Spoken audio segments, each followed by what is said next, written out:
Ya, saya ke Pak Asar kalau kita berbicara masalah artis yang tertangkap itu beberapa diantaranya itu kadang kita pernah dengar ceritanya dulu pernah menjadi duta narkoba. Harapannya kan pasti mereka ini punya kekebalan yang sudah cukup lebih hebat daripada kawan-kawan lainnya, tapi kok tiba-tiba terjerat lagi. Jadi gini ya, kalau artis itu saya kira nggak ada yang bodoh ya. Artis nggak akan ada yang artis bilang kamu bodoh, nggak bakalan. Itu orang-orang pintar semua. Artinya dia sudah ngerti, ya. Ngerti aturan ini, aturan mengenai narkotik dan sebagainya. Ya, kan? Jadi kalau sampai dia langgar sendiri itu memang maunya dia sendiri, ya. Jadi saya pikir ini masih terikat pada gaya hidup, ya, gaya hidup yang tidak bisa berhenti itu gaya hidup itu. Ditambah lagi kalau pemainnya ditangkap dan sebagainya, seakan-akan mendapat perlakuan istimewa, ya. Malah cengengesan segala macam itu kan enggak, ya.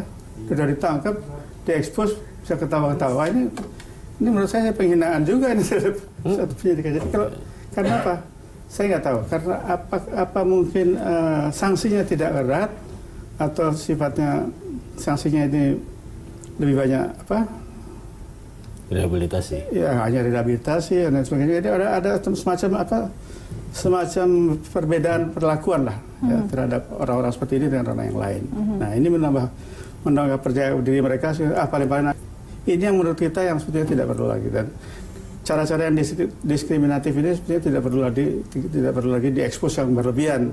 Kalau sekarang saya lihat ada baiknya juga penyidik sekarang dengan tegas dikenakan pasal sekian harus masuk. Nah, itu bagus ya.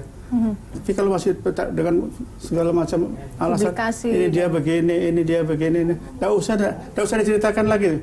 Memang dia nggak benar, dia orang pintar, apalagi seorang duta tadi kok masih melanggar ini kan berarti lebih rendah daripada masyarakat yang di luar kan.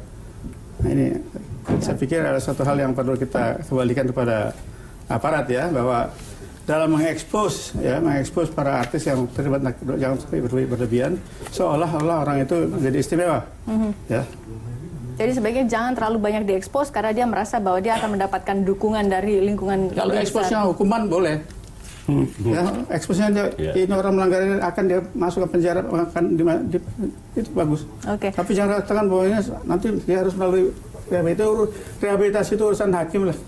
Hakim putusannya bagaimana itu lebih bagus. Pak Arman, benar nggak Pak? Saya itu mau mengklarifikasi, apakah betul memang BNN itu sudah memilih beberapa artis untuk menjadi duta anti narkoba?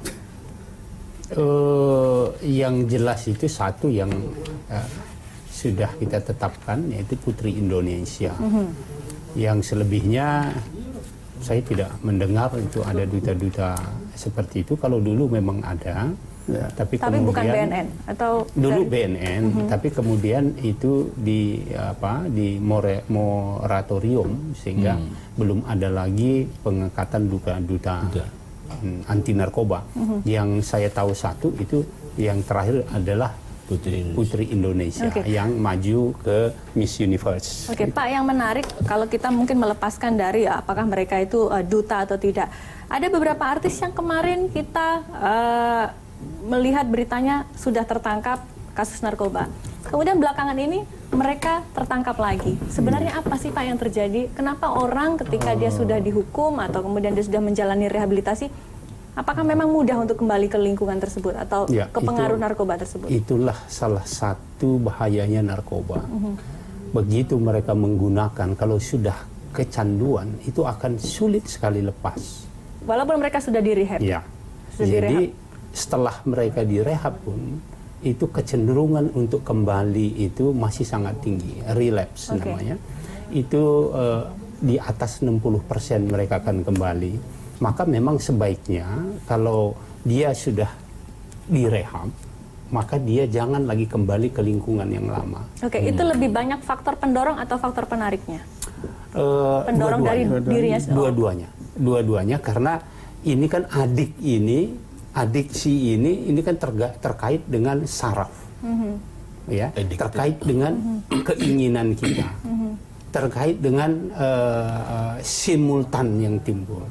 Nah, kalau di situ dia menemukan situasi yang memungkinkan dia melakukan itu dan barangnya tersedia, nah mungkin uangnya juga cukup, maka kecenderungan dia untuk kembali itu sangat tinggi. Dan rata-rata seperti saya bilang tadi itu 60% ke atas itu mereka kembali. Jarang itu sekali direhabilitasi kemudian dia baik. Tidak ada perasaan ketakutan efek jera bahwa waduh saya kemarin pernah terekspos, saya kehilangan fans, saya mendapatkan hujatan dari lingkungan sekitar? Nah, ini yang menjadi salah narkoba ini adalah suatu zat yang sangat berbahaya untuk digunakan.